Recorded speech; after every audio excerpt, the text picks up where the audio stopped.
When Wilson's out, is he the same player? Does he have the, like I say, that robustness to play well twice a week? Is that him? I'm not sure it is. Well, hello again from St James's Park, where preparations are well underway for tomorrow night's absolutely huge Champions League tie against Milan. Yeah, I can't wait. Now, I'm about 40 rows up here and I'm getting absolutely soaked. What does that tell you? Yeah, someone has turned on the Tyneside wind machine. It's coming in sideways here. Now, we've just been downstairs in what was, by comparison, the relative warmth and comfort of the press conference room where we spoke to Eddie Howe and Callum Wilson. Now, the big news to come from that press conference was a question I asked of Eddie Howe, a direct question: is Martin Dubravka fit? He paused, he smiled, and he said that at the moment is slightly unclear. What would that mean? Why is that big news? Well, 10 days ago, Karius was Newcastle United's third choice keeper.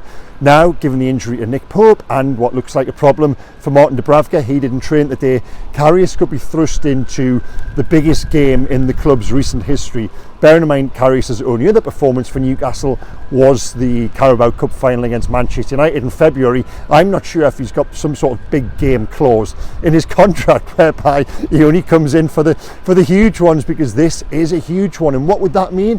Well, I'm going to be honest.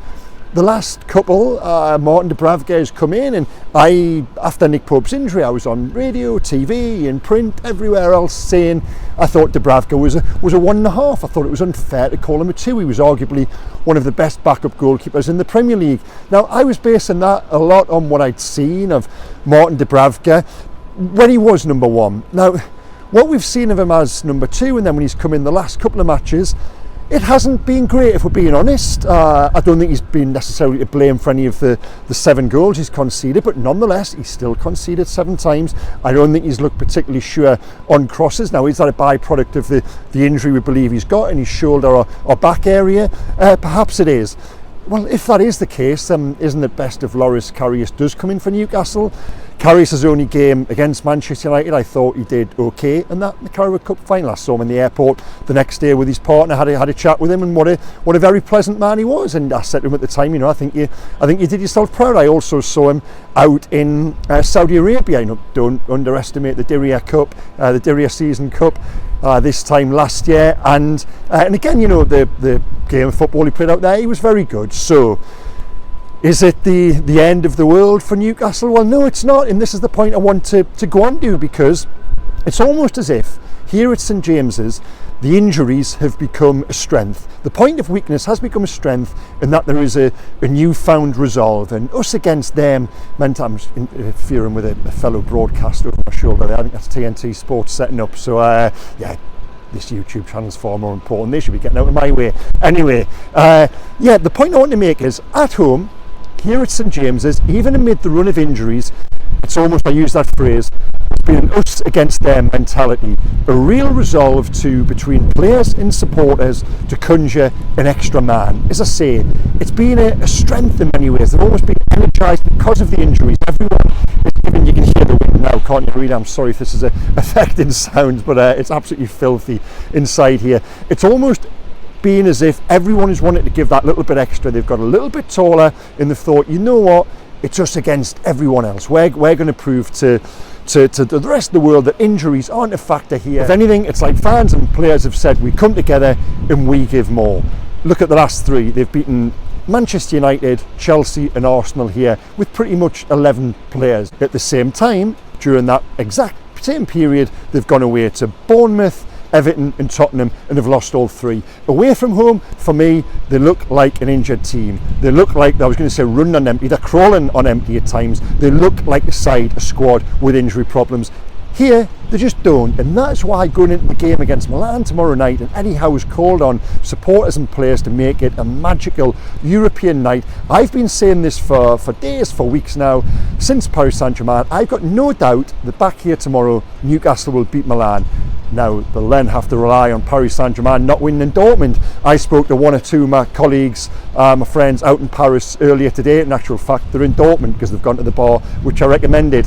And I said, are you guys confident? What's the mood? And they said, no. There isn't a feeling of optimism that Paris will go to Dortmund to get the result they need. They said there is more hope that Newcastle perhaps don't beat Milan here, but bearing in mind the last time Paris were at St James's Park, they got beat 4-1. So I honestly think the odds don't, the actual bookmakers' odds don't tally with this, but I think Newcastle are favourites to go through. I really do think they'll get the win they need here, and I don't think Paris will win in Dortmund. You know, for all of the reasons I've just listed there, I just think coming here tomorrow night, dirty weather, it's going to be 1 degree at kick-off. I just think for all of that, it has all of the ingredients to be absolutely red hot. Eddie Howe was called on to come out all guns blazing. It really was fighting talk there. As I said, we spoke to Callum Wilson as well. He was talking about leaving blood, sweat and tears on the pitch. I said to Wilson, is it significant the fact you're sat there? Because normally on the eve of the game, the play out does, the press does start.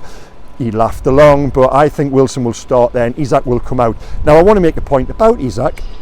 I said this at the True Faith live talking last week, and I think people sort of kind of missed my point. I questioned whether Alexander Isak was robust enough to be Newcastle's main striker going forward for where they wanted to be. By that I meant a Haaland, a Kane, a Lewandowski. You might be shouting back, yeah, you know, those guys are at the very top of the top, but that's where Newcastle want to be, and those guys play every week. I always say part of the deal with a footballer is you play most weeks and you play well. Now, Alexander Isak is tremendous. He is a fantastic footballer. If you watch this channel, if you read what I write in the Daily Mail, you know exactly what I think of him.